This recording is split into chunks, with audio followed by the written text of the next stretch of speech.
avec qui est prévu pour ça, ça va être super. Je sais pas, et c'est 6 plus logiciel. Estimation, ça lance officiellement. Bonjour à tous. Du coup, on va commencer. Donc, rapidement, je voulais juste vous présenter le principe des jeudis entreprendre. Il y a beaucoup de nouvelles têtes et puis voilà, on a fait venir des gens qui n'étaient pas forcément au courant de ces petites conférences qu'on organise 3 à 4 fois par an. Du coup, jeudi entreprendre, le principe c'est faire intervenir une personne qui est donc spécialisée sur un domaine, un sujet particulier pour répondre aux questions des entrepreneurs et leur donner des outils en fait pour simplifier, on va dire, le quotidien de l'entrepreneur ou du salarié de l'entreprise. Donc ça fait maintenant 3 ans qu'on fait ça. On a eu des conférences voilà, sur des thèmes comme les assurances pour les gérants d'entreprise, les nouvelles lois de partage de valeur. Moi j'avais fait une conférence sur les règles d'or du recrutement. Voilà, on traite énormément de sujets. Donc ce qui est important, c'est qu'on n'envoie pas de newsletter trop régulièrement. Juste quand vous vous inscriviez via le formulaire, cochez bien de recevoir les prochaines, comme ça vous êtes intégré à la liste d'invitation des prochains jeudis entreprendre. Ça a lieu 4 fois par an, ou 3 en fonction de nos disponibilités. L'idée étant de vous envoyer juste une information pour l'inscription, une relance et le jeudi entreprendre ensuite. Aujourd'hui, donc, on accueille Amélie. Juste avant qu'on te laisse te présenter, ici, donc, The Place to Be, c'est une colloque d'entreprise. Moi, je m'appelle Morgane, je représente le cabinet de recrutement Expectra qui est juste à côté. J'étais ex-colloque, du coup, et donc je vais laisser les colloques présents se présenter, comme ça lancera un petit peu la journée. Vas-y Gaël, tu peux t'en dire. Moi je m'appelle Gaël Fouquet, je suis un des nouveaux cette année parce que j'ai ouvert une agence Swiss Life au 1er janvier, donc le bureau qui est jusque là. Et je suis spécialisé dans toutes les assurances, mais particulièrement dans la gestion de patrimoine et notamment sur la trésorerie d'entreprise et tout ce qui est épargne salariale. Je suis Benoît Issa, du coup gérant de l'agence Cantou. On est deux derrière ce bureau avec Célia qui n'est pas là aujourd'hui. Et on est aussi dans la colocation. Ouais. C'est Laurent Valga, société Binex Europe, distribution de matériel de natation. On tourne autour de la thalasso et du thermalisme essentiellement. Je suis l'avant-dernier colloque et je suis très fier de ça puisque je vais laisser la parole au dernier colloque. Merci. Donc Olivier Carsaler, je suis gérant de la société Un fauteuil en balade. Je suis chauffeur privé pour personnes en situation de handicap avec un véhicule adapté pour les personnes en fauteuil roulant. Voilà. Et donc je suis le tout nouveau coworker depuis maintenant, ça fait quoi, 4-5 mois. Il y a aussi dans l'espace Géraldine de Balzaprod qui est une société de vidéo pour les entreprises, une production de vidéo corporate, et Armel Brun, c'est ça, Armel Brun qui est donc graphiste. Il y en a un bureau de libre si jamais. Voilà. Quelqu'un qui est positionné dessus, mais c'est pas encore décisif, je crois pas. Voilà, c'est pas acté. Pour l'instant il est dispo. Si jamais, pour l'instant, on a le bureau qui est dispo. Du coup, on vous propose juste de faire un rapide petit tour pour savoir qui est qui. Donc simplement, voilà, nom, prénom et puis le nom de la société, l'activité, juste en quelques mots. Donc moi c'est Inès Torugano et je suis gérante d'agence immobilière, l'agence du Vallon. Pablo Reines, je suis cofondateur du groupe Reines, c'est une société de promotion immobilière. Moi c'est de la Mireille et je suis conseiller immobilier sur Rodez. Christophe Palouse, donc salarié de la Chambre de commerce Occitanie en charge de l'accompagnement international des TPE-PME. Adrien Lagarde, je travaille pour l'entreprise Soliance qui fait du conseil et de l'accompagnement d'entreprises, petites entreprises. Effectivement, moi Jonathan Coste, je travaille pour Soliance également, cabinet de conseil, et donc Adrien et moi, on est plus dans le conseil en marketing et en communication. Guillaume Violette, je suis gérant courtier en travaux de la Maison des Travaux à Rodez. Sandrine Place, créatrice et animatrice du podcast Le 12, sur la création de contenu audio. Vous avez déjà fait Anaïs Arnal, bonjour tout le monde. Je suis responsable de la communication des établissements Sainte-Marie à Aveyron et je suis également journaliste pro et pigiste pour plusieurs supports, notamment Centre Presse, entre autres. Donc Pierre Azémar, je suis boucher restaurateur à Rouergue de Saveur, Rodez, Parc des Moutiers et bonjour. Bonjour tout le monde, Valentin Matran, je suis conseiller pro pour la mutuelle Crédit France sur Aveyron. Bonjour, Jean-Jacques Rosière, je suis formateur et conseiller en création, gestion et traduction de patrimoine et je suis à mon compte depuis 6 ans. Et le plus assidu des entrepreneurs tout le temps là. Depuis la création. C'est ça. Et ça va nous basculer sur toi, Amélie. Eh bien, merci beaucoup. Moi, je vais me présenter en quelques mots juste après ça. Déjà, j'aimerais vous remercier d'être là. Ça me touche beaucoup pour être très sincère. Alors, je me suis assise parce que je trouve que c'est plus cool si je suis, on va dire, à votre hauteur et que c'est pas comme si j'étais maître de conférence, c'est pas du tout le cas. Donc, je trouve ça vraiment, vraiment plus chouette. Merci beaucoup, Benoît et tout le monde ici de m'avoir invité. Pour la petite histoire, Benoît, ça a été un de mes premiers clients quand j'ai lancé Pameli, donc ça me fait extrêmement plaisir. Voilà. Je suis pas le meilleur exemple sur LinkedIn. Mais tu as été. C'était une super expérience. Voilà. Mais tu as été un des clients les plus agréables que j'ai eu, donc franchement, merci beaucoup. Donc aujourd'hui, vous êtes tous venus pour le sujet que vous avez partagé avec The Place to Be. Moi, l'angle que j'ai un petit peu pris, c'est voilà, l'aspect de changer de regard sur ce réseau, de le voir réellement comme il est et qu'est-ce qu'il peut vous apporter et vraiment quelle opportunité il peut vous déclencher chez vous. Donc bien sûr, en quelques mots, je vais me présenter très brièvement. Pour ça, je vais raconter une petite histoire que je n'ai jamais trop encore racontée.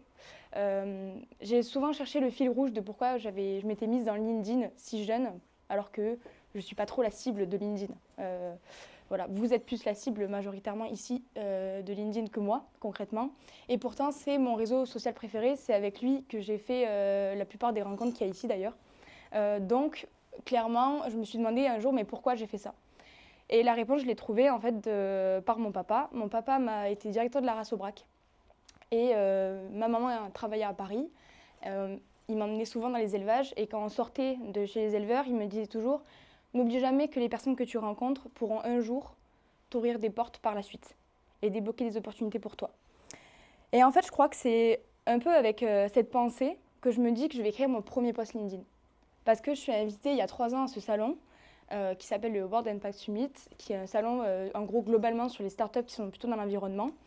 Et en fait, dans ce post, j'explique pourquoi j'y vais. Et en fait, à la fin, je remercie Nicolas qui m'avait invitée. Alors que Nicolas, je l'avais juste rencontré dans une conférence et je lui avais demandé est-ce que je pourrais venir à votre salon, c'est super. Donc j'y vais et en fait, suite à ça, j'ai quand même pas mal de retours. Je fais 30 likes, mais en fait, je me dis, c'est trop bien, j'ai échangé avec des gens, des vrais professionnels et je peux maintenant, plutôt que juste les suivre, je peux aussi leur envoyer des messages. Donc ça part un peu de là. Et c'est comme ça en fait que se développe Pameli, donc pour l'accompagnement et la formation des entreprises ou des professionnels, et les déjeuners que je fais depuis 6 mois maintenant pour faire se rencontrer tout ce petit monde. Donc maintenant que j'ai dit tout ça, je voudrais savoir qu'est-ce que c'est LinkedIn pour vous. En gros, globalement, combien de temps vous y passez par jour, en moyenne comme ça, ou par semaine? Quel œil vous avez sur ce réseau? Moi, j'y vais 2-3 fois par semaine.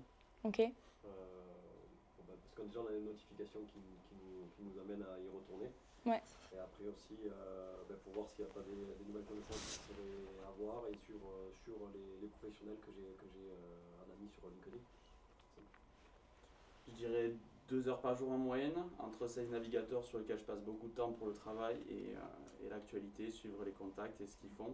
En plus des personnes que j'apprécie beaucoup et que je n'ai jamais eues dans mon réseau, mais qui partagent beaucoup de choses importantes et intéressantes. Super utilisateur de LinkedIn. Moi, je vais faire la mauvaise élève, du coup, j'y passe clairement pas assez de temps. Je suis, je pense, 2 heures par semaine maximum et je publie quasiment rien. Ok. Alors que je travaille dans un métier où il faut que je fasse du relationnel tout le temps.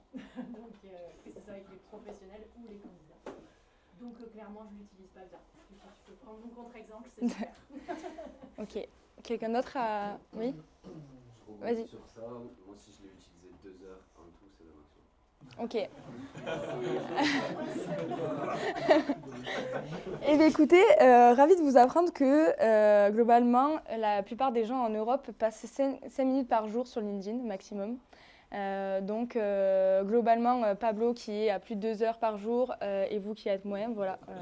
C'est pas trop déconnant. Tu as un comparatif avec d'autres réseaux? Non, j'ai pas de comparatif, mais globalement, moi, je peux passer 2 heures sur Insta et ma génération, pareil.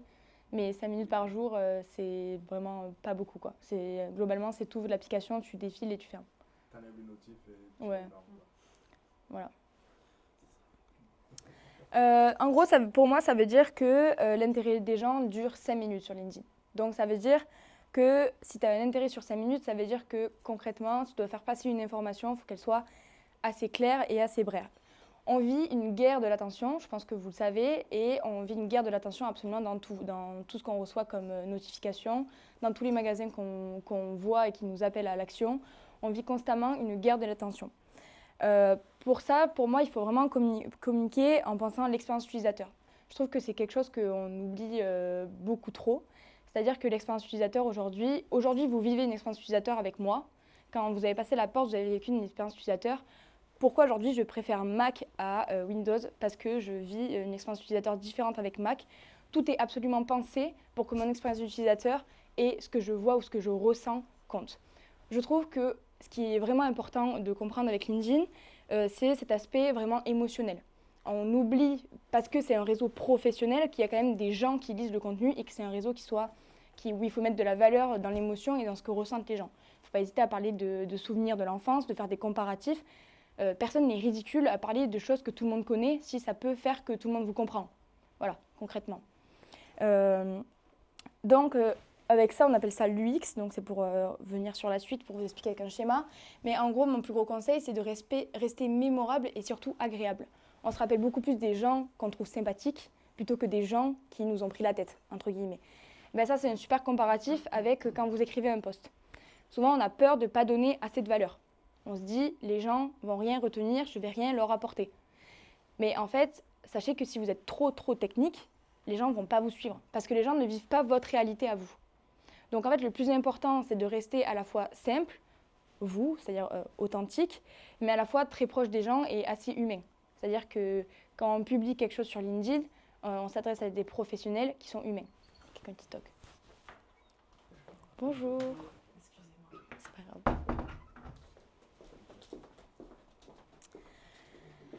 Pour ça, peut-être qu'il y en a déjà qui ont entendu parler de l'interface utilisateur. Donc l'interface utilisateur, c'est en gros l'UI. Donc en gros, concrètement, si je peux faire un petit peu vraiment un schéma, en fait, l'UI, ça va être la manière dont vous construisez la chose et l'UX, c'est ce que les gens vont vivre. Donc la façon dont vous choisissez vos couleurs, la façon par exemple dont, je ne sais pas, vous êtes habillé pour aller à un rendez-vous et que par exemple la personne en face de vous, vous savez qu'elle aime le bleu, mais peut-être que vous allez choisir en UI de mettre du bleu. Parce qu'en UX chez la personne, ça va faire quelque chose qui va être agréable à ses yeux parce qu'elle aime le bleu. Voilà. Donc concrètement, c'est rendez-vous agréable et mémorable de la façon la plus naturelle que vous pouvez faire. Voilà. Est-ce qu'il y a des questions? Non? Super. Donc en gros, selon ce que je peux vous dire, c'est que ça a un impact direct sur votre profil. C'est-à-dire que la manière dont vous construisez votre profil va venir aussi par là. C'est pour ça qu'avec Ben, on avait fait les audits de profil. Parce qu'en fait, la manière dont vous allez construire et la manière dont les gens vont percevoir l'information va beaucoup en dire sur vous et sur concrètement qu'est-ce que vous faites dans votre entreprise et qu'est-ce que vous délivrez comme service. Donc pareil sur vos posts et pareil dans vos messages. Souvent, le plus gros truc que j'entends, c'est oui, LinkedIn, il n'y a que des messages de prospection désagréables. Ben ok, mais en vrai, ouvrez-les, moi aussi j'en ai plein. Ouvrez-les et vous les fermez. Et il ne va rien se passer d'autre si vous les ouvrez et vous ne répondez pas. Quand on envoie des messages comme disait Pablo, par Salesforce ou autre, donc des campagnes de messages, c'est super, mais pensez à faire des messages qui soient, pareil, agréables. C'est-à-dire un message que vous aimeriez recevoir. Pas besoin d'étaler toutes vos compétences ou tous vos services. En vrai, si les gens sont intéressés, ils vont cliquer sur votre profil. Et normalement, si c'est bien expliqué, ils vont comprendre. Voilà. Donc voilà, bien se rappeler que LinkedIn reste un réseau humain, donc pensez à qui est votre cible, qu'est-ce qu'elle aime, de quoi elle a envie en fait concrètement, qu'est-ce qu'elle aimerait lire, et de se dire que chaque professionnel est une personne qui a une vie comme la vôtre, et donc qu'est-ce que vous pourriez publier qui pourrait, elle, l'impacter.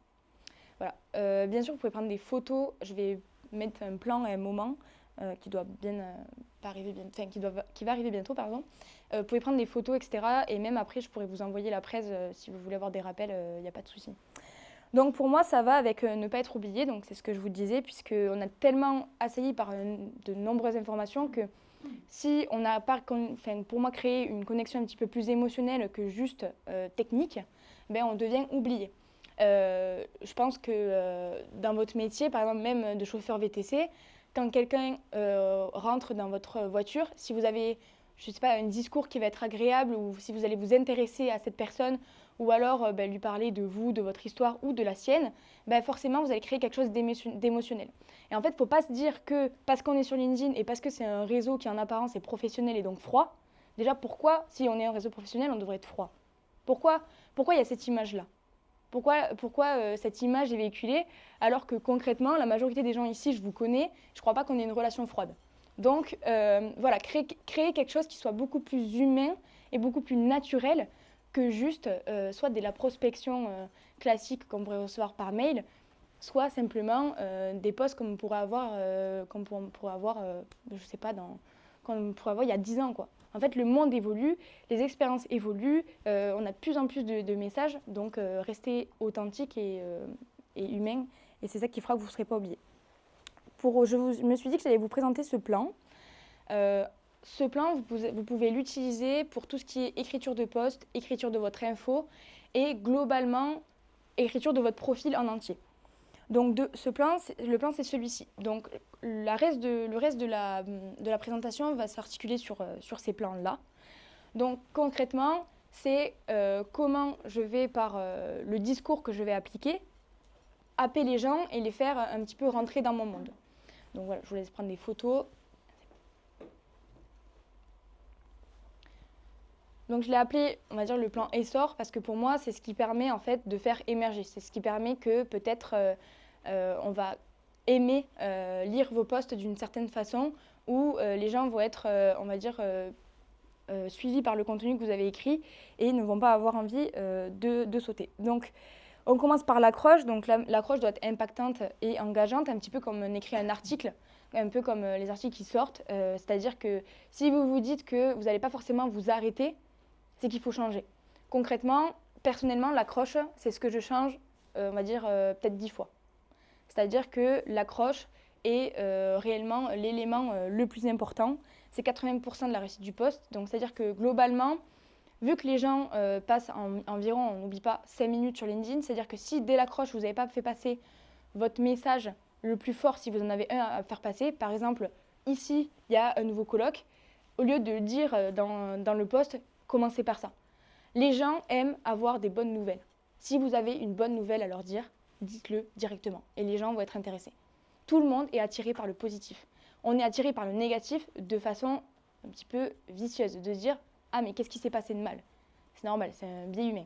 Mais globalement, si on vous dit « Je fais mon mariage, vous êtes tous invités », vous allez tous venir, tout le monde est heureux d'avoir un mariage. Ouais. Tout le monde. Globalement, les gens sont heureux de partager des choses qui les rendent heureux. Donc, faites de même. Comment ? Que tu nous dises la date. Oui, pas avant 5 ans, on se calme. Donc, toujours pareil, c'est une guerre de l'attention, donc il faut la capter. Aujourd'hui, le sujet, c'est celui-ci. Donc, vraiment, on va prendre le sujet de la conférence pour sujet du poste et pour dérouler tout ce que j'ai à vous dire. Donc, tremplin d'opportunités ou scène de théâtre professionnel, l'accroche, ça pourrait être celle-là pour moi. Parce que sur le réseau, je suis déjà identifiée comme quelqu'un qui parle de LinkedIn. Et globalement, la question à laquelle je réponds le plus, c'est réellement celle-ci. C'est réellement, est-ce que Amélie, sincèrement, c'est vraiment vecteur d'opportunité ou juste il n'y a que du baratin? En gros, pourquoi là je vous ai mis, il faut un saut de ligne? Parce que avec l'accroche, en fait, vous créez une tension. Donc, vous créez une tension qui soit globalement émotionnelle, comme je disais. Le but, c'est qu'en fait, les gens ils soient attirés par ce que vous allez dire. vous attirez l'attention du lecteur, mais vous attirez aussi l'attention de l'algorithme. Je pense celui que tout le monde est intéressé d'ici. Quand vous cliquez sur voir plus, concrètement, on va dire vraiment de manière technique dans LinkedIn, ça envoie un message à l'algorithme. Ça envoie que, par exemple, Pierre est intéressé par le contenu d'Amélie. Il a cliqué sur voir plus. Concrètement, en termes de statistiques, ça fait monter vos impressions. Tout le monde voit ce que c'est, les impressions? Ok. Donc, voilà. Donc, ça fait monter vos impressions. Les impressions, globalement, c'est le score de votre post. Donc, c'est-à-dire que tout le monde dit c'est les vues. Non, c'est le score de votre post. C'est-à-dire que vous avez les impressions et vous avez les membres touchés. Les membres touchés et les impressions ne sont pas la même chose. Plus votre impression est haute, plus ça veut dire qu'en gros, vous avez fait un super travail. Bien sûr, c'est corrélé, puisque plus il y a de membres touchés, plus il y a d'impressions. Mais globalement, les impressions sont vraiment quelle interaction les gens ont eu avec votre post. Donc, le fait d'attirer les gens à cliquer sur voir plus et d'attirer l'attention est très important. Parce que plus vous attirez cette tension et plus vous attirez l'attention des gens, plus votre impression va monter, donc plus vous allez être bien vu par notre ami l'algorithme. Voilà. Est-ce qu'il y a des questions? Surtout s'il y a des questions, vous levez la main et voilà, j'y réponds. Dans les sauts de ligne, oui. J'ai l'impression qu'il y en a qui mettent 18 sauts de ligne justement pour que tu cliques sur voir plus. Oui, en vrai, 2, ça suffit. Il n'y a pas besoin de... Toi, tu as une phrase, et en fait, oui, ça t'intéresse, et du coup tu cliques et tu as vraiment un pavé. Ouais. Et c'est volontaire de faire... long? Non, de faire 3... En gros, c'est que, si tu veux, les gens ont compris globalement que si tu sautes pas de ligne, tu peux juste avoir un pavé où tout se suit. Et en fait, c'est pareil, c'est qu'en gros, si tout se suit, bah, globalement, tu as le message d'après que la personne qui a écrit a voulu dire. Donc, du coup, tu n'as plus ce truc où tu tires l'attention pour avoir de l'attention. C'est-à-dire que si je te dis, aujourd'hui, j'ai été invitée au coworking, ok, et qu'est-ce que tu as fait? Donc, je clique sur voir plus, je veux voir ce que tu as fait. Si je dis, j'ai été invitée au coworking parce que nanana, si déjà le sujet ne t'intéresse pas, tu ne vas pas cliquer. Est-ce que c'est pas un peu abusif, du coup, de mettre 18 sauts de ligne? Ah, ça, si, oui, je suis d'accord.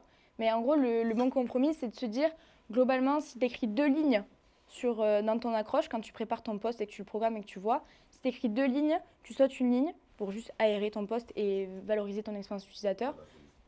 Ça suffit et tu vas voir le voir plus. Voilà, pas besoin de sauter 18 lignes. Ça, oui, c'est beaucoup fait, mais globalement, c'est plutôt dans la façon dont tu fais l'architecture de ton post. Si tu sautes une ligne après ta phrase d'intro, ton accroche, bah, ça va faire automatiquement son travail. Voilà. Une question par rapport à la cible. Oui. Dans ta présentation, j'ai compris que c'était ceux qui étaient plus vieux que toi. Globalement, il est vrai que... Et, quand qui c'est qu'on touche, enfin, l'utilisateur LinkedIn, c'est quoi le profil? Le profil, c'est beaucoup de dirigeants, donc souvent de directeurs. Il y a beaucoup des RH, il y a beaucoup de commerciaux. Mais après, globalement, il y a une très belle représentation de toute la société et de la mixité des personnes. Franchement, toute personne, on va dire, individuelle dans son quotidien est amenée à aller sur LinkedIn. Tout le monde qui est un professionnel peut se faire un compte LinkedIn. Après, les gens qui sont vraiment actifs, on dit qu'il y a à peu près 45% de personnes qui sont, on va dire, décideurs. C'est-à-dire des gens qui vont pouvoir prendre des décisions dans leur société ou alors pouvoir avoir des décisions sur l'ensemble de la société. Voilà. Ce qu'on peut rajouter, c'est que tu as quand même 1 milliard d'êtres humains qui ont un compte LinkedIn. Ouais. Et Christophe a quasiment 1 milliard de comptes. Pas connecté tous les jours, mais il y a quand même 1 milliard de personnes qui ont un compte LinkedIn. D'accord. Ah, donc ça c'est vraiment démocratisé, c'est pas... Oui, on va le voir après. L'image, si tu veux, réserver CSP++, non. Oui, il y a vraiment de tout. Enfin, beaucoup de personnes sont présentes sur ça. Oui, bah, on va le voir après, mais c'est quand même un réseau qui est là depuis toujours, en fait. Donc, on ne le sait pas, c'est juste parce qu'on a vraiment vu tous un peu le réseau, surtout après le Covid, où certains qui n'avaient plus de moyens de vendre en direct se sont mis à faire du e-commerce. Donc, ils ont exploité tous les canaux de communication, dont LinkedIn. Et donc ça a eu un gros taux d'engagement, et donc les gens ont continué et s'y sont intéressés. Mais concrètement, moi, il y a 3 ans, quand je publie sur LinkedIn la première fois, à mon âge, on me voit comme une ovni, quoi. Concrètement. C'est-à-dire, mais pourquoi tu fais ça? Déjà, comment tu as fait pour publier un post LinkedIn? On est juste en fin 2022, ça fait à peu près 1 an qu'il commence à avoir du vrai contenu sur LinkedIn. Voilà. Avant, il y avait beaucoup... En fait, LinkedIn est encore vu comme une plateforme de recrutement. Moi, quand les gens, je dis, oui, j'ai une société, une auto-entreprise, je fais de la formation LinkedIn, les personnes me disent, mais du coup, tu fais du recrutement? Non, pas du tout.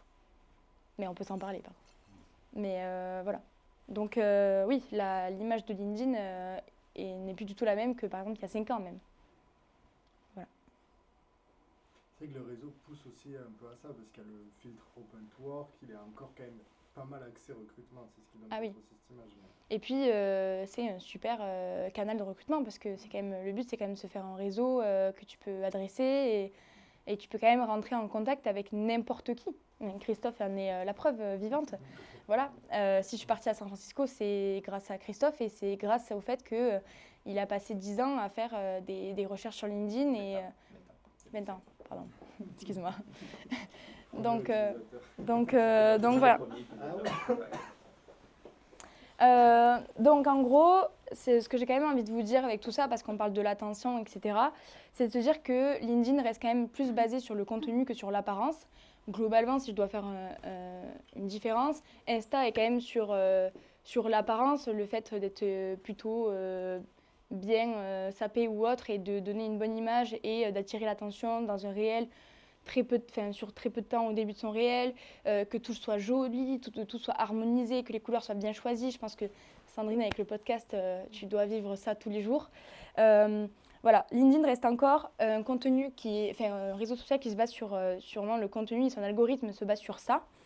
Mais puisqu'il y a quand même une généralisation de contenu sur LinkedIn et de plus en plus de personnes qui se mettent à publier parce qu'ils voient l'avantage, il faut quand même publier des visuels de qualité.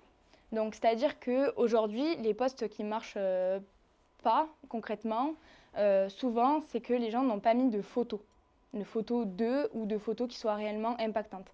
En fait, les gens, et c'est vraiment flagrant sur LinkedIn, ont un besoin de, on va dire, lire et voir, on va dire, quelque chose qui s'assemble.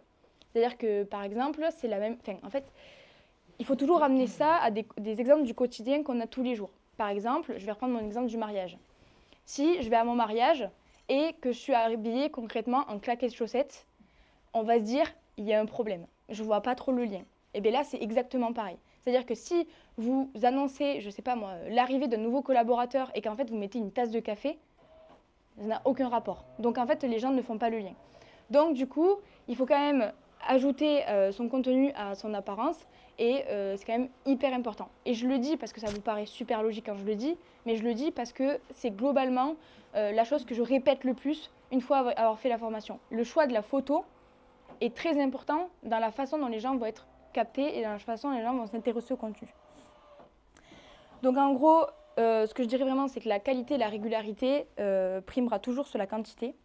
Maintenant, si je dois parler un petit peu de la scène de théâtre professionnel de LinkedIn, je pense qu'il y a peut-être des gens qui ici ont utilisé ce mot ou ont entendu parler. On parle aussi de l'Instagram Pro. Donc là, j'aimerais un peu vous donner la parole sur dire qu'est-ce que vous en pensez de ça, vous? Est-ce que vous êtes d'accord? Est-ce que vous n'êtes pas d'accord? Est-ce que pour vous, ça relève d'une opportunité du coup de mieux faire, ou est-ce que pas forcément, ou du coup vous restez caché, c'est pour ça que vous ne publiez pas? Comment vous vous positionnez par rapport à ça? C'est exactement pour ça que j'y vais de moins en moins. J'ai l'impression que c'est que des posts faits par l'IA, par exemple. La dernière fois, j'ai ouvert, ça m'a proposé de jouer à un jeu.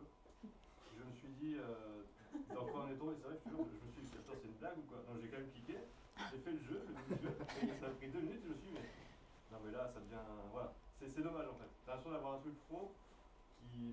Facebook, ça devient vraiment comme Facebook avec des jeux, avec des gens qui publient. Généralement des contenus sur l'IA et en fait copier-coller sans réfléchir, tu le vois que c'est l'IA en plus et c'est dérangeant quand même, enfin, tu te dis il n'y a plus d'intérêt en fait. Ok.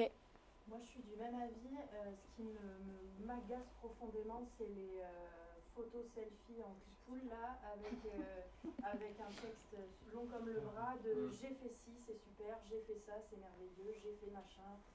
avec 18 smileys par ligne, j'en peux plus. Ça va les J'y vais pas parce que ça me met de mauvaise humeur. Confession. Moi je rebondis sur ce que dit Morgane, effectivement, par moment c'est un blabla interminable. C'est imbuvable au bout d'un moment, effectivement, et moi quand je vois qu'un pavé est trop important, je zappe. Vas-y. Ouais, j'avais eu le même souci. Hein. Des selfies à répétition dans son fil d'actualité, c'est quelque chose de juste horrible. Mais je me suis rendu compte que peut-être on ne l'utilisait pas de la bonne façon. Je me connectais avec tout le monde juste pour avoir le maximum de réseau et au final, je tombais sur des posts qui n'avaient plus aucune pertinence par rapport à ce que j'aime et ce que je regarde. Donc j'ai fait un tri. J'ai passé peut-être 2 heures là-dessus à supprimer tout ce que j'aime pas, garder que les profils qui m'intéressaient, qui racontaient des vraies choses. Ça a évité d'avoir juste des têtes sur mon fil d'actualité et ça va beaucoup mieux depuis. Et comment tu as sélectionné ton tri? Je suis allé dans mes abonnés et je me suis désabonné de tous ceux que je n'aimais pas. J'ai juste regardé les profils un par un. Voilà, moi je sais que j'aime beaucoup les chaînes d'entreprise qui racontent des faits très spécifiques, qui racontent comment ils exploitent, comment ils recrutent, comment ils avancent sur leur boîte et qui ne mettent pas des selfies ou des photos pour faire joli quoi. Ça m'intéresse, je vais faire ça je pense. Après, il y a la notion de groupe. Il y a des groupes professionnels sur LinkedIn. Aussi, on peut devenir membre ou s'abonner. Et du coup, on reçoit des infos. Bon, moi, je suis abonné à des groupes, j'en sais rien, économie, entrepreneuriat, intelligence artificielle, nouvelles techno. Et je reçois donc des publications des gens qui sont membres de ce groupe et des notifs de ces gens-là. Donc, c'est un tri comme fait. Voilà. Parce que moi, je me suis abonnée à des groupes professionnels justement liés au recrutement, dans les RH, tout ça. Les informations sont complètement noyées dans le blabla des candidats qui sont fiers d'un fait dont tout le monde se fout. En fait, il faut interagir avec ces posts pour les voir encore plus, quoi. Enfin, moi, j'ai l'impression que c'est ça.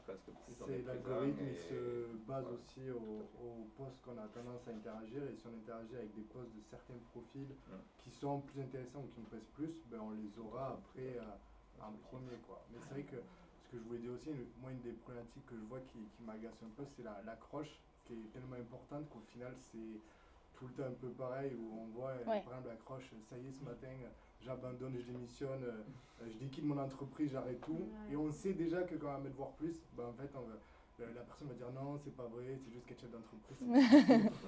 Et en fait, il y a beaucoup de posts qui se ressemblent énormément par rapport à cette accroche, et je trouve que c'est même infantilisant un peu. On est sur quand même un réseau social professionnel. L'idée, c'est de pouvoir avoir de la valeur et peut-être un peu plus de technique ou vraiment quelque chose de pro.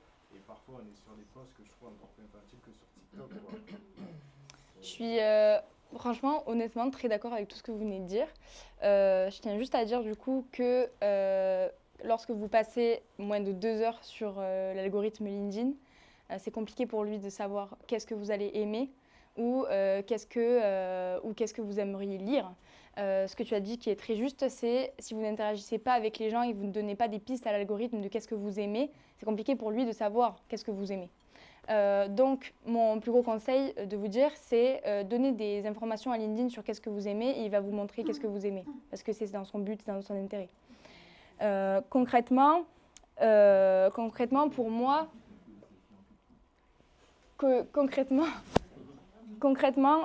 pour moi, aujourd'hui, pour, on va dire, vous... Pardon, vas-y. Non, mais pour booster sur ce que vous dites, pour moi, là, si vous vous dites, ouais, je n'utilise pas LinkedIn parce qu'en gros, je vois des choses que je n'aime pas et des gens qui me déplaisent, oui, ok, mais du coup, qu'est-ce que vous faites pour vous adapter face à ça? Si vous avez envie de changer, qu'est-ce que vous faites pour aller au-delà de ça? Pour moi, il faut dépasser ces pensées limitantes.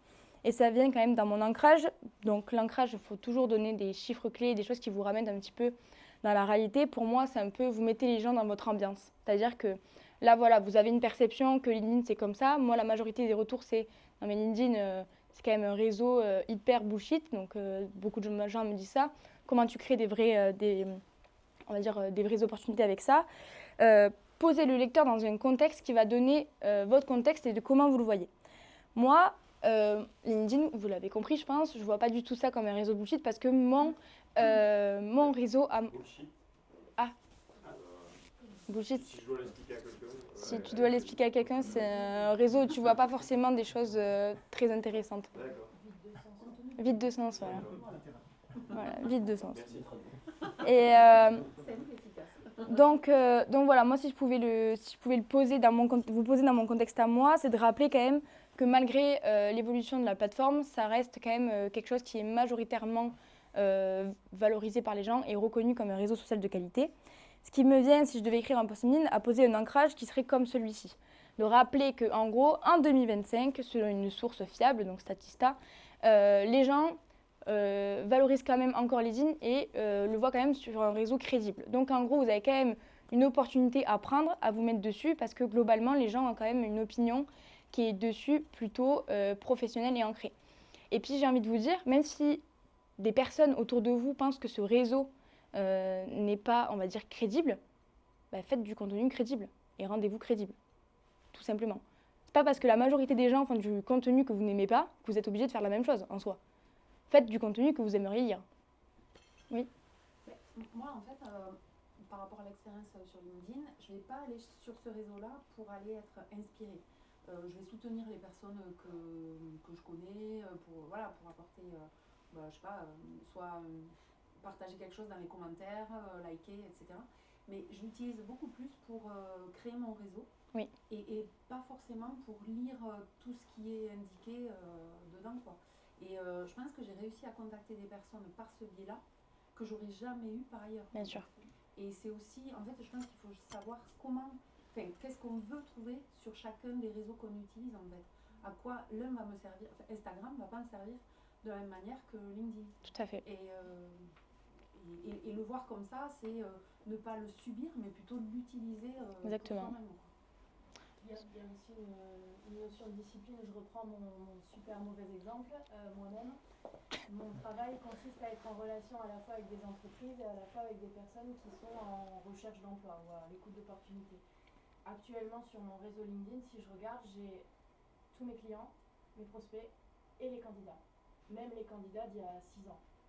Et en fait, il faut que je choisisse, je pense, ce que je veux faire de mon LinkedIn pour qu'il devienne pertinent. Parce que soit je l'utilise uniquement à destination des candidats potentiels, auquel cas je vais publier des annonces, je vais me mettre en relation ou peut-être être en contact avec des candidats là-dessus. Ou alors, je me mets mon objectif serait juste de faire du réseau avec les entreprises, auquel cas il faut que je supprime toute la partie candidat pour pouvoir avoir du contenu intéressant et pouvoir réagir aussi là-dessus. Alors, moi je te dirais pas forcément de supprimer les personnes, parce que ça reste, on va dire, comment expliquer ça, on vit quand même dans une société qui aime voir des chiffres, donc c'est-à-dire que si tu as un profil fiable avec de nombreuses relations ou alors des abonnés, au vu de ce que tu fais dans ton travail, c'est quand même rassurant. On se dit quand même que tu connais beaucoup de gens et du coup tu vas quand même pouvoir nous trouver soit notre patron, soit notre candidat. Donc moi je te dirais pas d'effacer tes relations ou autre. Christophe, s'il avait passé sa vie à effacer toutes ses relations, peut-être qu'il y a des gens à la Silicon Valley qui lui auraient pas ouvert la porte, concrètement. Donc moi je te dirais pas de faire ça. Par contre, ce que tu peux faire, c'est envoyer des messages réellement à l'algorithme et des messages concrètement aux gens. Donc c'est-à-dire que les gens que tu veux toujours avoir dans ton réseau, tu vas voir régulièrement leur profil, tu interagis avec leur contenu. S'ils n'ont pas de contenu, tu leur envoies un petit message. En gros, tu prends des nouvelles. Voilà. Tu as différentes façons concrètement de prendre des nouvelles des gens ou de rester en contact avec eux et de donner les clés à l'algorithme pour dire cette personne m'intéresse toujours. J'aimerais bien qu'elle soit quand même dans mon écosystème vivant autour de moi, quoi. Voilà. Vas-y. Oui, en plus de ça, il y a 2 fonctions sur LinkedIn. Il y en a une qui permet de mettre en relation et du coup de supprimer cette personne, mais il y a aussi la possibilité de se désabonner de celle-ci. Donc ça évite d'avoir dans son fil d'actualité cette personne adore ceci, cette personne a commenté cela. Donc là, on la supprime de son fil de l'actualité, on la garde en relation, mais on ne voit plus tout le contenu qui ne nous intéresse pas. C'est suivre et ne pas suivre. Ouais, c'est ça. Oui. Donc moi je me désabonne, mais je garde en relation parce que le jour où l'autre, ça peut être utile. Exactement. En fait, les relations permettent toujours de vous envoyer des messages et les suivis de suivre le contenu comme sur Insta par exemple. C'est la même fonction. Et aussi, j'ai pensé à un truc quand tu parlais. C'est pas grave, ça va revenir. La personne dont le contenu ne nous intéresse pas forcément, peut-être qu'elle, à un moment donné, elle va interagir avec notre contenu. Oui. Et ça veut dire que tu profites de tout son réseau à ça. cette personne-là. Donc c'est quand même pas négligeable d'avoir... on ne sait jamais quoi en fait. C'est ça. Il faut lui laisser la possibilité forcément à elle de voir si elle aime notre propre contenu, en tout cas si on en fait ou non. Pour moi, se supprimer les relations, c'est se supprimer des opportunités concrètement, de manière très claire. Et pour tout ce qui est notifications, etc., très honnêtement, moi j'enlève toutes les notifications des personnes. Je n'ai aucune notification. Je vous fais une presse de LinkedIn, j'ai pas LinkedIn sur mon téléphone, je vis très bien. Voilà. C'est votre choix à vous. C'est-à-dire que vous utilisez les applications, les outils de la façon dont vous voulez. Vous êtes libre. Donc voilà. Il y a d'autres questions? Non. Donc on passe maintenant à la valeur. Donc ce que vous disiez par le fait que, en gros, il n'y a rien d'intéressant dans les posts, le bullshit. Donc pour moi, c'est quand même très important d'apporter de la valeur aux gens et de se dire qu'en gros, quand ils vont vous lire, ça va leur amener quelque chose. Et ils vont se dire qu'ils auront appris quelque chose. Pour moi, la valeur doit être simple et précise. C'est ce que je vous disais au début. Si vous êtes trop technique, les gens ne vont pas vous suivre. Donc, vous allez les perdre. Donc, c'est dommage. Donc, partagez ce que vous voulez partager comme détail ou expérience, mais de le faire d'une manière qui soit audible ou lisible pour à peu près tout le monde. Concrètement, à quoi sert LinkedIn? Ça sert à faire du lien entre les professionnels. C'est ce que disait Sandrine, c'est ce que dit Pablo. C'est ce que tout le monde dit à peu près quand il parle de LinkedIn et qu'il l'utilise quotidiennement. LinkedIn, sa fonction première, ça a vraiment été ça. Ça a été créé à la base pour faire du lien entre des développeurs qui voulaient se parler et s'échanger des informations. Ils se sont dit, ça serait quand même super qu'on ait un canal de communication pour s'échanger des informations concrètement, directement. Donc ça a été créé pour ça. C'est-à-dire qu'à la base, si vous rentrez dans ce schéma-là, c'est-à-dire de faire du lien entre les personnes. De la même manière que moi, la première fois que j'ai fait une publication LinkedIn, je me suis dit, je veux refaire du lien avec Nicolas et je veux faire du lien avec les gens que j'ai vus. Mais vous rentrez dans ce schéma, le schéma originel de pourquoi a été fait LinkedIn. Donc, en gros, vous adoptez le chemin que LinkedIn a voulu créer en lançant ce réseau. LinkedIn, il faut savoir qu'en fait, on le connaît à peu près depuis 5 ans, on va dire, majoritairement, mais c'est le plus vieux réseau social professionnel. Et je pense qu'il y a M. Palous qui peut nous dire la date de ce réseau. Moi j'y suis depuis 2005. J'avais commencé les réseaux sociaux en 2003 avec le premier réseau social français que personne ne connaît et qui n'existe plus, qui s'appelait Synergie.net, qui a très vite disparu, qui a été tué par Viadeo, Viaduc qui est devenu Viadeo. Et moi en 2005 j'ai basculé sur LinkedIn parce que j'ai senti le potentiel international alors que Viadeo était que français. Voilà, donc 2005, on n'était pas nombreux sur LinkedIn. J'ai fait partie des 1000 premiers, je crois. Et puis ça a vraiment pris de l'ampleur en 2012. Et puis voilà, ça explose au niveau professionnel depuis 2017-2018, un peu avant le Covid. À tel point qu'aujourd'hui, on voit beaucoup de Chinois qui sont sur LinkedIn, ils n'y étaient pas il y a 10 ans. Quoi. Voilà. Donc c'est devenu vraiment un réseau international. Moi, tout mon réseau Silicon Valley, il s'est fait comme ça. Je suis parti à Chine. En 2012, 17 jours, je connaissais personne. Et un mois de prospection sur LinkedIn, je me suis créé un réseau de 100 personnes à Pékin et à Shanghai. Et voilà, c'est un vrai réseau professionnel. Après, on peut être fatigué, usé par des posts qui ne sont pas intéressants. Moi, c'est un outil de veille. Je surveille ou je détecte des entreprises à potentiel export qui sont à Toulouse et à Montpellier et je ne les trouverai pas dans le journal local. Donc, moi, je passe 4 heures par jour sur LinkedIn. C'est un formidable outil professionnel, mais c'est vrai que plus on l'utilise, plus on a de l'information de qualité. Et aujourd'hui, je rentre en contact avec des patrons du CAC 40, des hommes ou des femmes politiques, des patrons de la Silicon Valley. Voilà, il n'y a pas de limite. Il y a 2 boutons. Des conférenciers, enfin, voilà. Moi, je pars du principe que si quelqu'un a un profil LinkedIn, c'est qu'il accepte d'être sollicité. Sinon, il ne va pas. Voilà, donc je sollicite n'importe qui. J'ai pas de limite par rapport à ça, du moment qu'on est respectueux, voilà, quoi, le positif, humain, comme dit Amélie, ça marche quoi. Voilà. Tout à fait. Donc pour être... Après, au niveau professionnel, je ne connais pas d'autres réseaux de cette qualité. On a le réseau allemand qui s'appelle Xing, Crossing, je sais plus comment on dit, mais il ne marche pas. Voilà, les Chinois viennent sur LinkedIn aujourd'hui, donc c'est une preuve. Tout à fait. Donc pour être bien juste, Christophe, c'était en 2005, donc c'est les premiers et vraiment la naissance du réseau, c'est 2003. Donc voilà. Donc si on peut donner vraiment de la valeur, merci Christophe pour ton témoignage parce que ça rejoint un petit peu ça. Il valorise bien plus l'interaction, donc comme dit Christophe, il vous donne l'opportunité de parler absolument à n'importe qui. La seule limite, c'est clairement vous, c'est pourquoi vous vous sentirez plutôt pas légitime à envoyer un message à quelqu'un avec qui vous aimeriez juste rentrer en contact, rencontrer, échanger, demander un conseil. Voilà. Pour moi, je dis souvent, il y a 2 boutons. Il y a se connecter et message. Voilà. Et au pire, il refuse, exactement. Et au pire quoi? La vie ne change pas, la Terre ne s'arrête pas de tourner. Et je pense que vos enfants iront bien de la même façon. Voilà. Donc voilà. Après, par rapport à ce qu'on peut y retrouver, c'est quand même, je trouve que dans les fils, c'est tourner business. Donc on sent que les gens s'appliquent un peu plus, les utilisateurs s'appliquent un peu plus. J'ai l'impression que l'algorithme filtre beaucoup parce que c'est rarement politique, rarement, il me semble qu'on y voit, c'est rarement politique, rarement dans la confrontation ou dans les extrêmes comme on peut l'avoir sur d'autres réseaux. Oui. Et c'est vrai que ça donne l'impression d'avoir quand même quelque chose qui est plus qualitatif, où les utilisateurs s'appliquent un peu plus. Et c'est con, hein, mais en plus j'ai l'impression que c'est vraiment le réseau social du temps long. Oui. Parce que finalement, un post ne va pas s'effacer. Peut continuer à être visible au bout de 6 jours, 15 jours.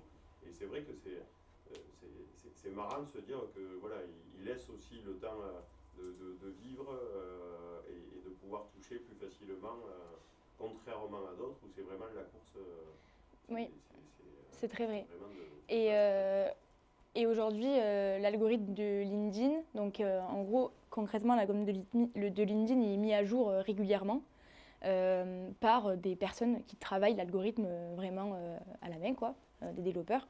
Et par la généralisation des contenus et des apparences vraiment trop, ce que vous disiez, en cul de poule ou les selfies qu'on n'a pas envie de voir, ils ont vraiment resserré le vis sur le contenu et de dire en fait un bon contenu vivra longtemps et un contenu qui est juste là pour annoncer une nouvelle mais qui n'a pas de fond et qu'on voit que le watch time, donc c'est-à-dire que le temps que les gens passent sur votre publication n'est pas forcément important. En gros, ils ont vu la publication, ils ont cliqué sur voir plus, ils se sont dit ah ouais une super nouvelle, ils ont liké et hop, ils passent à autre chose. Alors que si vous publiez un contenu avec quand même de la valeur et des choses que les gens vont apprendre, les gens, ça veut dire qu'ils vont rester un peu plus longtemps sur la publication. Donc le watch time, donc le temps passé sur la publication, va augmenter. Donc concrètement, ça veut dire que plus le watch time est important, plus LinkedIn comprend que votre contenu a de la valeur. Donc il va le pousser dans le temps. Voilà. Est-ce que ce que tu dis, ça veut dire que du coup, il faut privilégier des posts qui soient un peu consistants plutôt que des posts très courts Oui, en fait, à peu près, c'est ce que je dis souvent à Sam, c'est qu'il faut faire un post qui soit, on va dire, dans votre téléphone, qui tienne sur un téléphone, pas plus, voire 3/4 de l'écran. Parce que les gens n'ont pas le temps, on rappelle qu'ils passent 5 minutes en moyenne par jour, donc ils n'ont pas le temps, ça va très vite, ils sont assaillis d'informations. Donc, le faire le plus agréable possible pour faire l'expérience utilisateur et pas trop court. Parce que, oui, l'algorithme, vu qu'il est très attrait au contenu, vraiment écrit le corps du texte, s'il n'y a pas de contenu sur lequel il peut vraiment s'appuyer, vous avez moins de chances de durer dans le temps. Concrètement, j'ai encore des posts que j'ai écrits, par exemple, il y a 4 mois, que je vois les gens qui likent, et ce n'est pas forcément des posts qui ont fait le plus d'impressions. Par contre, c'est souvent des posts qui ont le plus d'engagement. C'est-à-dire que le nombre d'impressions ou de membres touchés par rapport au nombre de likes est beaucoup plus important qu'un post où j'ai annoncé une super nouvelle. Après, tu as l'importance des hashtags que tu mets aussi dans le post. Alors ça, on arrête les hashtags. J'étais sûre que quelqu'un allait le dire. Ouais, mais moi, je vois vraiment la différence. Oui, parce que tu l'as toujours fait. Oui. Mais moi, je ne le fais plus depuis 1 an. Et si je mets des hashtags, mon post ne marche pas. Parce que dans l'algorithme LinkedIn, ils les ont enlevés. Ouais, mais moi, je vois vraiment la différence. Oui, parce que tu l'as toujours fait. Donc, si tu veux, ton algorithme, il est entraîné. En fait, si vous voulez, c'est comme si vous dites tout le temps à quelqu'un les carottes, c'est pas bon. Si un jour, vous lui dites les carottes, c'est bon, bah, il va se dire mais pourquoi tu m'as dit que c'était pas bon? Et voilà, il comprend pas. Si tu publies du contenu avec tout le temps des hashtags et un jour, tu publies sans hashtag, ton contenu va moins marcher. Par contre, si tu réentraînes l'algorithme à lui dire les hashtags, c'est pas bon, je vais pas en mettre, c'est bon. Ouais, mais s'il me faut encore 20 ans d'entraînement, ça va pas. Mais non. Regarde, moi, il m'a fallu 2, 3, 4 posts. Donc, voilà. Oui, non, peut-être dire qu'effectivement, après, il y a une autre difficulté, moi, à laquelle je suis confrontée, c'est qu'en fait, j'ai plein de choses à dire, mais je ne sais pas du tout comment m'y prendre. Je suis plus à l'aise à l'oral qu'à l'écrit. Pourquoi j'ai fait un podcast. Oui, voilà. Mais on a changé, c'est prévu, mais voilà, c'est un peu le syndrome de la page blanche. J'arrive devant mon poste et je me dis, ah, je ne sais pas comment faire mon truc. Machin. Et donc après, je repars. Ben, en vrai, le meilleur conseil que je peux te donner, c'est, en plus, toi, tu fais des podcasts, donc tu es habitué à parler à l'oral, comme tu disais, tu es beaucoup plus à l'aise. Ben, fais la même chose. Tu prends ton téléphone, tu t'enregistres et tu racontes qu'est-ce que tu veux dire. Voilà. C'est quoi qu'est-ce que tu veux dire. Si tu n'arrives toujours pas à écrire, tu prends le plan que tu as pris en photo, tu donnes à manger à l'IA, tu lui dis, tu respectes ce plan, je veux écrire sur tel temps, tel temps, tel temps, tel temps. Je veux qu'il y ait ces idées-là, donc tu mets ton audio et tu vois ce qu'il te donne. Déjà, ça va te donner un premier jet. Et ça va te permettre d'avoir des idées, de démarrer. En fait, le plus dur, c'est de démarrer et après d'appuyer sur publier, concrètement. Une fois que tu as fait ça, c'est bon, la course est lancée. Il faut juste avoir une bonne régularité et c'est OK. Donc voilà. C'est peut-être que tu n'as rien à dire et que c'est... Non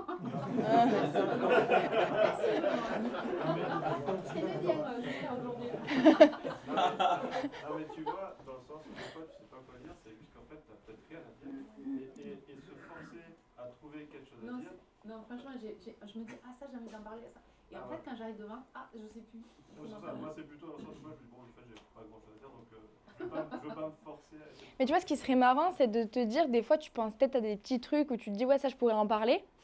Et bien de prendre la structure, de dire, tu connais ça, ça, ça de moi. Je ne sais pas si vous avez des IA qui vous connaissent un peu, mais tu connais ça, ça, ça de moi. Par rapport à cette structure et ce sujet, qu'est-ce que tu me dirais? Et de voir qu'est-ce que ça te donne. Tu vois qu'est-ce que ça te donne. Est-ce que c'est bien? Est-ce que c'est pas bien? Si c'est bien, est-ce que c'est exploitable? De quelle façon? Pour toucher qui? Et voilà. Et après, tu vois, tu juges. Moi, j'ai une question. J'ai tenté l'année dernière de faire des publications que j'estimais avoir un contenu et une valeur, en tout cas qui me fait plaisir de partager. Je ne sais pas analyser le retour. J'ai des posts qui ont fait 2700 impressions, d'autres qui en ont fait 300. Et je ne sais pas analyser sur le moment si, si mon post il va être... S'il a marché ou non. Ouais. C'est ce que je dis, il faut que tu regardes ton engagement, c'est-à-dire que tu as un nombre d'impressions et tu as un nombre de likes. Voilà. Est-ce que quand tu as énormément d'impressions, tu n'as pas beaucoup de likes? Donc ça veut dire que c'est juste un post de visibilité. Oui, globalement, je n'ai pas beaucoup de likes. Voilà. Donc ça veut dire que ce qu'il faut que tu crées, c'est de l'engagement. C'est-à-dire que tu attires l'attention sur des gens qui vont pouvoir soit interagir en like, soit interagir avec des messages. Donc tu suscites quelque chose. Et sinon, les informations que tu as, qu'est-ce que tu en fais aujourd'hui? C'est-à-dire, tu publies un post, quelle est la suite? Voilà. Donc ça veut dire que même si tu fais 30 likes, c'est pas grave. Franchement, 30 likes aujourd'hui avec 2000 impressions, c'est très bien. Qu'est-ce que tu fais de ces 30 personnes?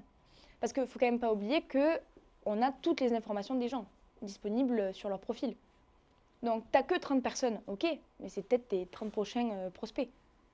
Donc, à toi juste de juger. Qui sont-ils pour toi? Pour toi, un bon taux d'engagement, c'est combien à peu près? Ça varie entre le poste de visibilité, crédibilité ou ce que j'appelle vraiment conversion. Pour moi, bon taux d'engagement, c'est, on va dire, 15%, c'est vraiment excellent. C'est vraiment très très fort. Mais en gros, pour vous donner des chiffres plutôt compréhensibles en termes d'impression, si votre post il fait 4000 impressions, par contre, il fait plus de 100 likes, c'est exceptionnel. Voilà. Si votre post il fait 6000 impressions et que vous avez 130 likes, c'est bien, mais c'est de la visibilité. Ça ne va pas vous apporter de business. Tout ce qui est, en gros, plus votre nombre d'impressions est moyen, mais votre taux de like est haut, là, c'est vraiment bien. En fait, le taux d'engagement, il varie vraiment en fonction des profils. C'est à peu près le même taux d'engagement globalement que des réseaux sociaux, mais ça varie vraiment en fonction des profils. C'est-à-dire, c'est ce que je disais tout de suite à Morgane, c'est quel est l'objectif de ton post, quel est l'objectif des gens que tu vas toucher. Si ton objectif, c'était de toucher 3 directeurs de tel secteur et que tu les as, tu peux dire que ton engagement en soi, il est de 100%. Mission remplie. Parce que tu as fait ton objectif. Voilà. Juste en retour sur mon expérience utilisateur, moi je suis beaucoup en veille, je rejoins beaucoup de rapports qu'il y a eu. Moi je prends toutes les informations dans mon domaine, je n'ai pas du tout envie d'y consacrer du temps, je n'ai pas forcément de temps à y consacrer, par contre j'y suis. Et des fois je reçois des contacts, et j'ai quelqu'un qui a un contact qui est conçu de mon profil, qui me demande un contact, il est recrutement, c'est le contraire. Il me fait une approche, j'accompagne au cadre pour protéger leurs revenus, sécuriser leurs projets stratégiques, anticiper leurs trucs financiers, un échange de 10 minutes, c'est intéressant. Et je dis par curiosité, parce que je suis sûrement naïf mais aussi curieux, à la lecture de mon profil, je serais curieux de comprendre votre démarche. Parce qu'en fait, c'est un confrère à moi en fait. Il me dit, c'est une démarche avec une plateforme, désolé de vous avoir importuné. Le gars, c'est quand même assez marrant quoi, parce qu'en fait, l'authenticité, moi c'est quelque chose que j'ai voulu dans la vraie vie. Quoi te fait quoi. Il a l'accroche, ça se sentait. La crédibilité, qu'est-ce qu'il en a ça? Surtout sur un petit secteur comme ça. C'est possible. C'est juste qu'il a mal automatisé sa prospection avec son logiciel. C'est tout. Maintenant, il existe des logiciels qui permettent de faire une prospection qui est tellement qualitative que ce soit au niveau de la modification du texte, elle s'adapte au nom, au travail de la personne et à ce qu'elle aime. Donc on peut créer un icebreaker, une accroche qui marche vraiment bien. Et en plus de faire des listes personnalisées qu'on peut même aller chercher à la main en parcourant LinkedIn, quoi. Donc c'est juste en fonction des compétences de la personne, je dirais. Ouais. Non. Non, c'est vrai qu'aujourd'hui, il y a quand même beaucoup d'outils qu'on peut coupler à LinkedIn et qui peuvent faire qu'on peut faire des automatisations ultra personnalisées. Donc si la personne elle a fait ça, c'est qu'à mon avis, ça doit être son premier crash test en termes de messages de prospection, quoi. C'est LinkedIn qui propose ça.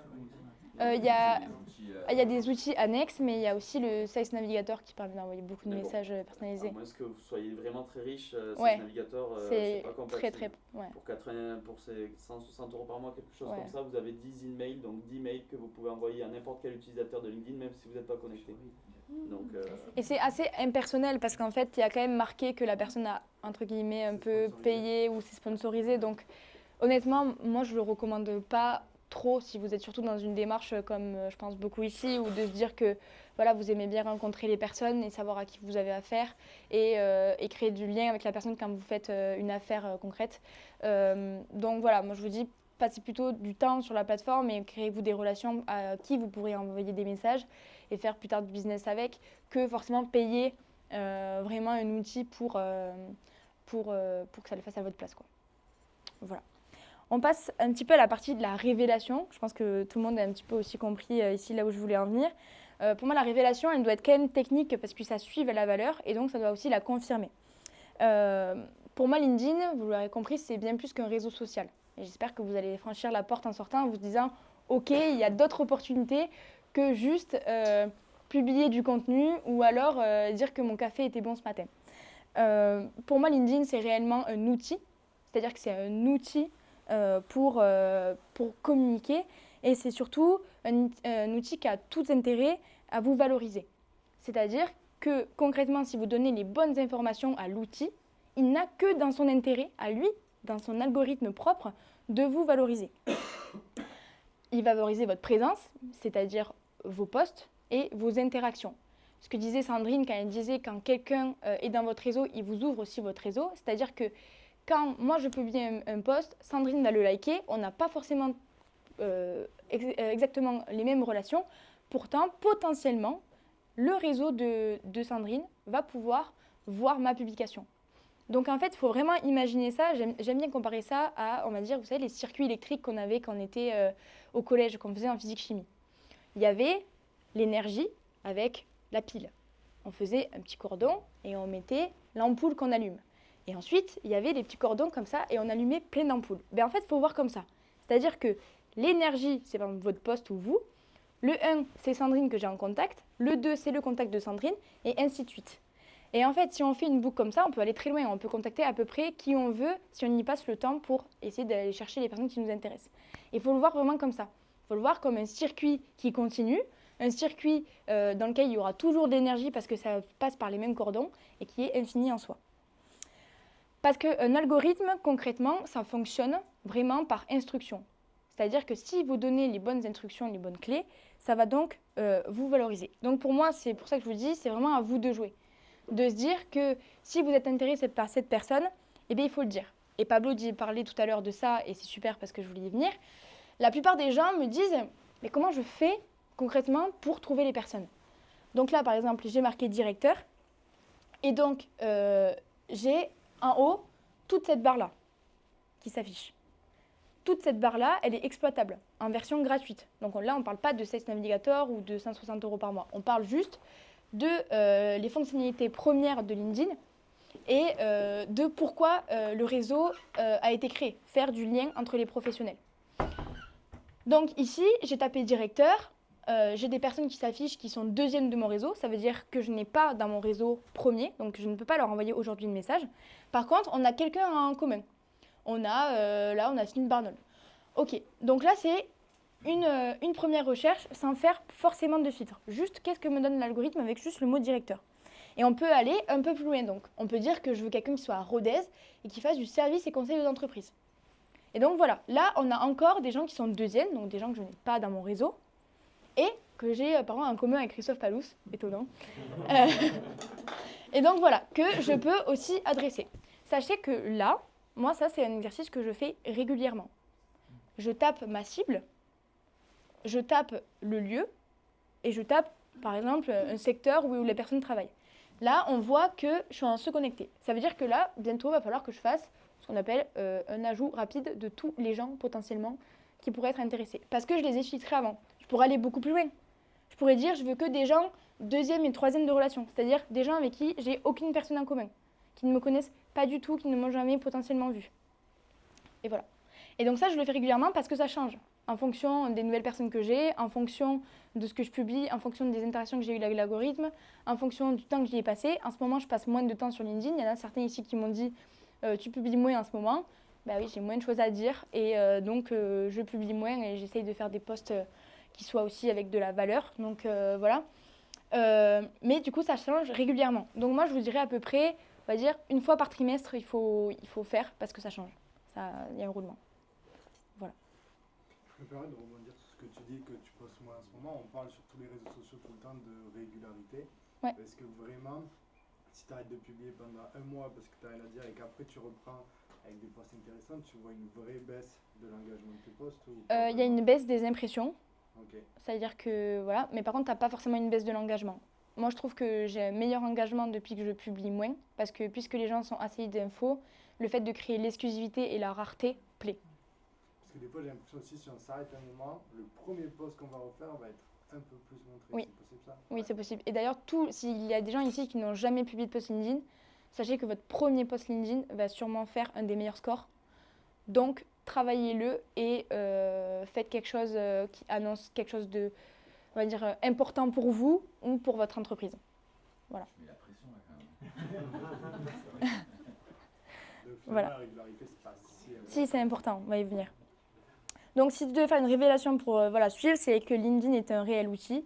Je pense que vous avez compris. Encore une fois, je vous enverrai la publication pour que vous ayez les différents points, le déroulé qui se passe mécaniquement dans le cerveau quand on lit tout à la suite.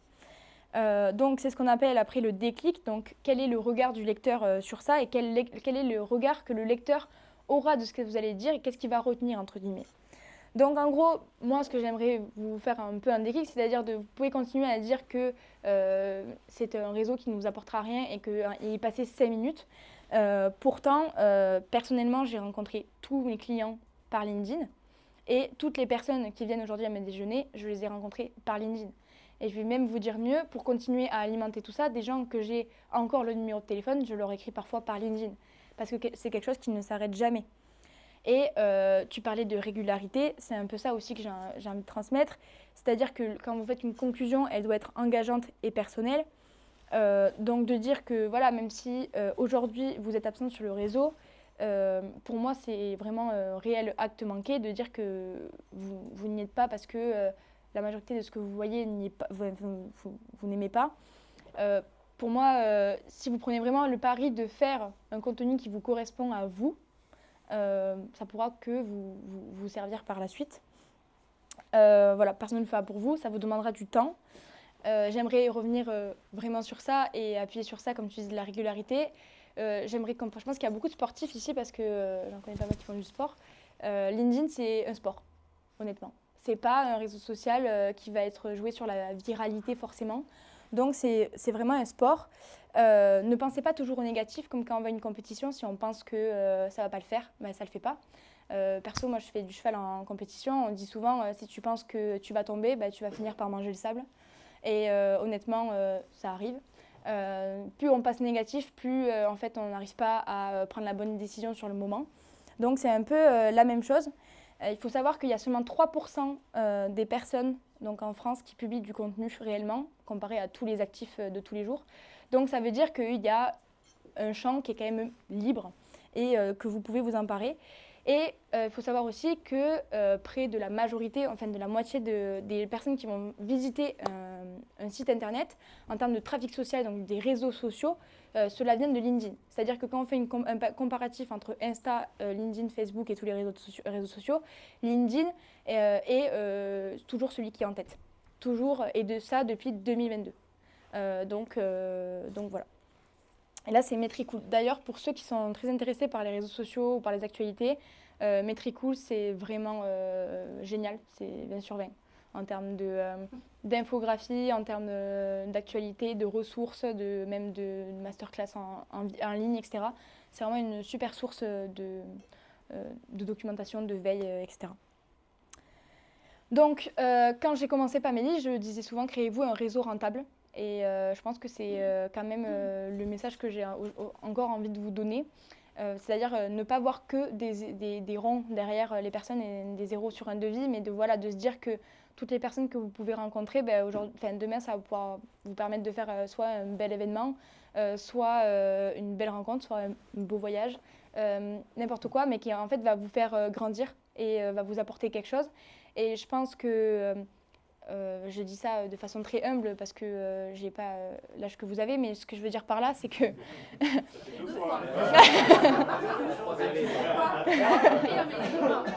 mais ce que je veux dire par là, c'est qu'en vrai, on passe la majorité de notre temps au travail, et ça, c'est vraiment un truc de ma génération, de dire on passe beaucoup de temps au travail, et il y a une partie aussi de notre vie qui est du loisir. Je trouve ça quand même dommage de se dire qu'on peut avoir que des amis dans notre quotidien perso. Pourquoi on ne pourrait pas avoir des partenaires vraiment sur qui compter dans notre milieu pro et sur qui s'appuyer? Et concrètement, LinkedIn peut être vraiment la porte d'accès à ça et de se créer des personnes piliers sur qui vous pouvez vous appuyer. De la même façon que quand on va à des clubs entreprises ou autres, on cherche un petit peu des repères et des gens sur qui s'appuyer quand ça ne va pas, parce que c'est normal. LinkedIn peut vous aider à ça s'il y a quelqu'un qui vous inspire aujourd'hui ou avec qui vous aimez échanger parce que ce qu'il fait dans son entreprise ou ce qu'il a créé, ça vous inspire et ça vous donne envie d'avancer, faites-le, personne ne vous en empêche.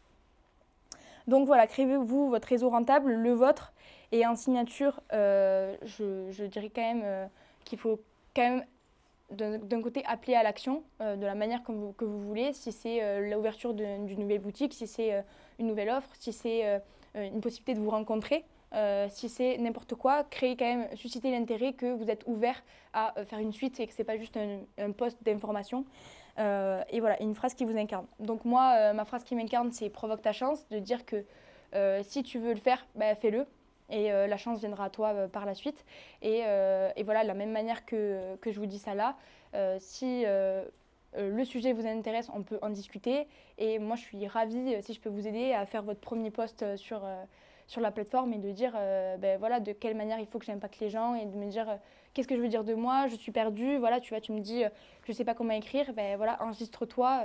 Je trouve qu'il faut vraiment beaucoup plus échanger.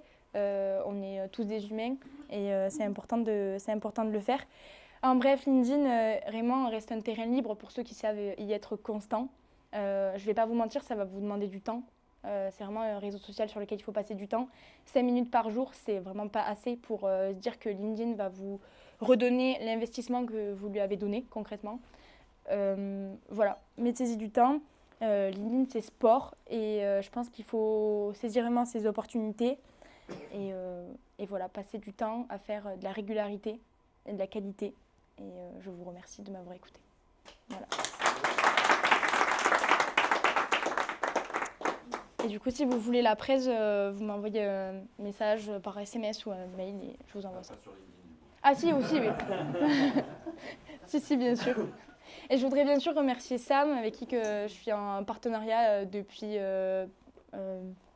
on travaille ensemble depuis juillet. 6 mois, ouais. Ouais, c'est ça. Grave. Donc voilà, et bien, exemple vraiment concret. Sam, je le connaissais d'amis ou de relations en commun, donc par Elliot, voilà.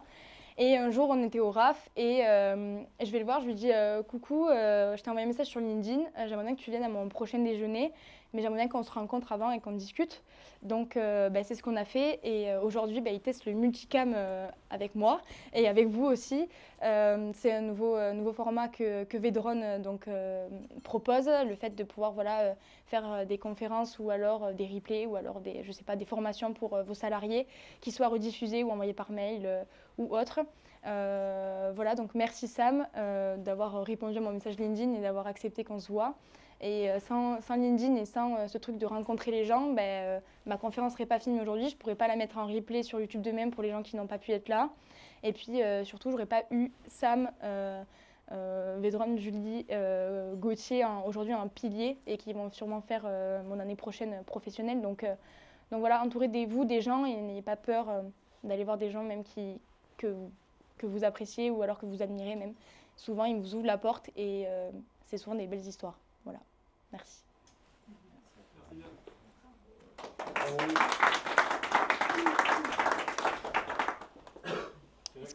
Ouais, si vous avez des questions. Oui, moi j'ai une question. Ça arrive que je sois sollicitée dans les notifications LinkedIn en me disant que je suis experte sur un sujet et qu'on m'invite à écrire un article. Oui. Honnêtement, je n'ai pas le temps. Oui. Est-ce que ça aurait un intérêt que je prenne le temps de le faire ou pas? Tu peux le faire. En fait, ça va te positionner mieux par rapport à eux. Ça va leur donner de la donnée sur toi. Honnêtement, c'est intéressant. Tu peux être... En fait, si tu veux, tous les ans, ils font un classement et ils disent que tu es expert sur un sujet. Ça veut dire que concrètement, ils t'ont identifié sur ton secteur comme expert d'eux. Donc, en gros, tu peux un jour avoir le truc comme quoi tu es expert LinkedIn sur ce sujet. Donc, ça peut avoir un intérêt de crédibilité concrète, voilà, parce que tu es reconnu par le réseau. Après, si tu poses la question, et je pense que la majorité des gens ici ne savaient pas, donc en fait, si ça te demande vraiment du temps de le faire et que tu ne sais pas vraiment quoi dire, si les gens qui le voient, ils ne comprennent pas, à part avoir le badge expert, voilà. J'ai une question également. Quelle est la différence au niveau de l'algorithme entre les posts publiés sur une page d'entreprise ou sur les posts publiés via un profil personnel? J'imagine qu'il y a une différence que l'algorithme, alors de mon usage quotidien, je pense que les posts publiés sur des profils personnels sont plus mis en avant par l'algorithme que ceux publiés sur des pages d'entreprise. Est-ce que je me trompe ou non? Alors non, mais du coup, par rapport à ce qu'on s'est dit, à ton avis, pourquoi? Pardon? À ton avis, pourquoi? De façon par rapport à la création du réseau. Pourquoi? Pour la mise en relation, les liens à créer, etc. C'est ça. En gros, si tu publies par une page personnelle, c'est ta personne, donc tu fais du lien entre les professionnels. Donc c'est le fondement de LinkedIn. Alors que la page entreprise, ils voient vraiment ça comme une entité. Et il faut savoir que déjà, la page... à bientôt. La page entreprise, jusqu'à l'année dernière, n'avait pas de possibilité de message. Donc ça veut dire que concrètement, c'était juste une vitrine pour eux et pas forcément un moyen d'échanger ou de communiquer avec les personnes. Donc oui, ça c'est la première raison. La deuxième raison, c'est que globalement, une actu qui est donnée par une entreprise versus une personne, c'est pas le même rapport émotionnel. C'est-à-dire qu'on s'attache beaucoup plus à une personne qu'à une entreprise. Aujourd'hui, il y a des stats qui disent qu'en gros, même si tu changes de société, et Inès c'est un exemple parfait, elle a changé de boîte, pourtant demain elle écrit quelque chose où elle me dit « Amélie, j'ai un bien pour toi », je vais aller vers Inès, même si elle n'est plus chez Orpi. Parce que ça reste Inès, ça reste la personne dans qui j'ai confiance. Et on suit beaucoup plus les gens que les entreprises et les pages entreprises, beaucoup moins donc que les profils. Donc ça joue sur ça, parce que les gens passent beaucoup moins de temps sur la publication entreprise aussi. Voilà. Est-ce qu'il y a un réel intérêt sur les posts à mettre les arrobages, taguer les gens et oui. taguer les pages entreprises aussi? Les pages entreprises, c'est quand même bien en termes de positionnement, de dire que la page existe, etc. Pour les personnes, oui, parce que ça ouvre le réseau. Ça ouvre, ça donne, si tu veux, il va y avoir par exemple, si tu es identifié dans le réseau de Gaël, c'est ok, mais par exemple, tu n'as peut-être pas les mêmes personnes dans ton réseau que moi. Si moi, je t'identifie dans mon poste, ben, potentiellement, il y a des personnes de ton réseau qui vont avoir une notif en disant Morgane a été identifiée dans le poste d'Amélie Renaud. Voilà. Donc, ça a un intérêt comme ça, parce que si tu veux, LinkedIn va envoyer des notifications pour attirer les gens sur mon poste ou ton profil. Donc voilà. Après, pour tout ce qui est page entreprise, si vous avez une page entreprise et que vous souhaitez la faire vivre, il faut le mettre. Et il y a aussi un truc, par exemple, moi, ma page Pamélie, je ne la fais pas du tout vivre parce que, un, j'ai pas le temps, deux, ça n'a pas réellement d'impact, comme tu disais.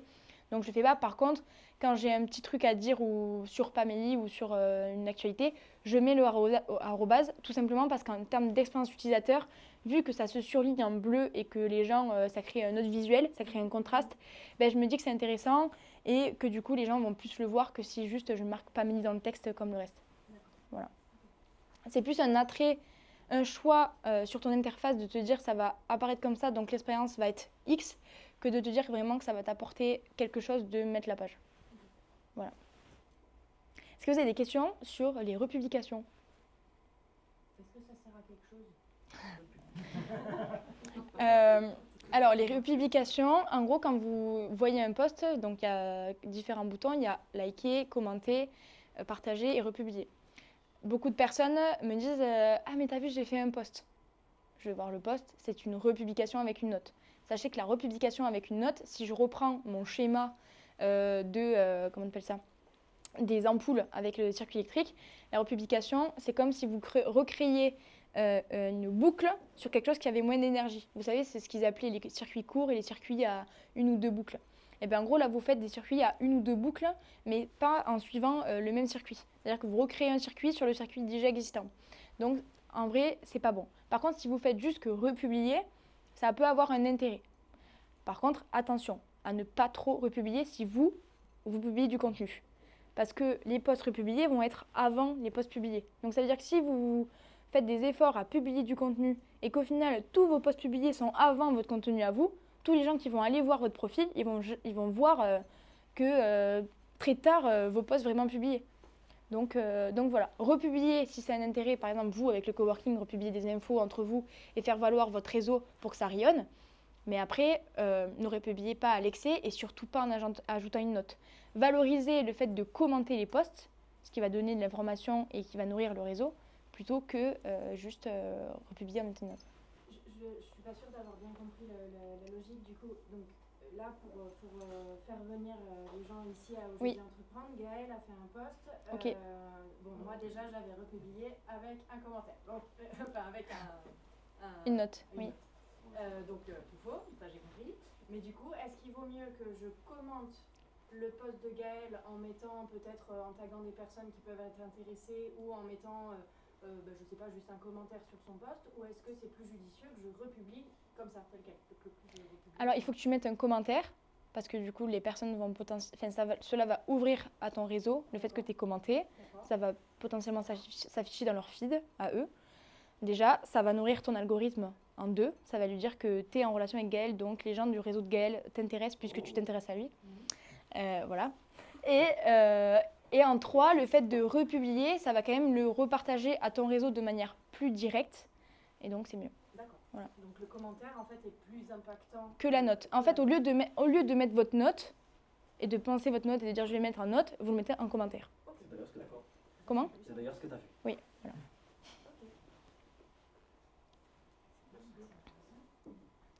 Ben, merci beaucoup. Juste une dernière question, parce que je l'ai fait, tu m'as dit que c'est Pardon.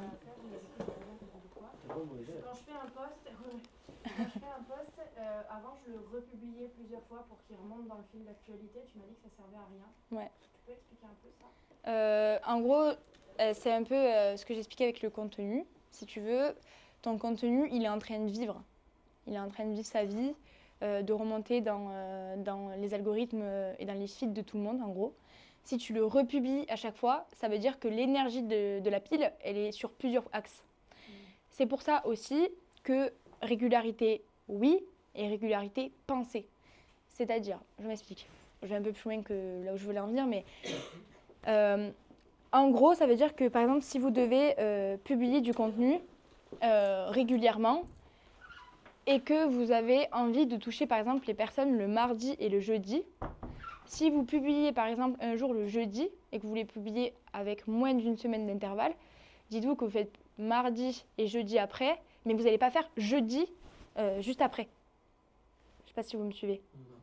C'est-à-dire qu'en gros, vous allez peut-être publier jeudi 5 jours après un mardi, mais après, vous allez laisser passer 10 jours. Et c'est OK. Parce que du coup, on peut penser que... on peut penser que vous allez casser votre régularité, mais en fait, non. En gros, en fonction des nouvelles que tu veux dire, tu choisis ton temps de latence entre les deux. Mais le fait que tu republies à chaque fois, tu demandes à l'algorithme de repousser encore une fois quelque chose que tu as déjà poussé et pour lequel il est en train de travailler. C'est comme si, par exemple, tu te disais que ton post c'est une pyramide et qu'à chaque fois que tu republiais, les mecs, tu leur disais non, mec, descends de là-haut, reviens en bas, s'il te plaît. Et que tu recommences. Alors que non, ton post est déjà en train de vivre. Et en fait, globalement, un post qui ne marche pas, c'est un post qui n'est pas vu.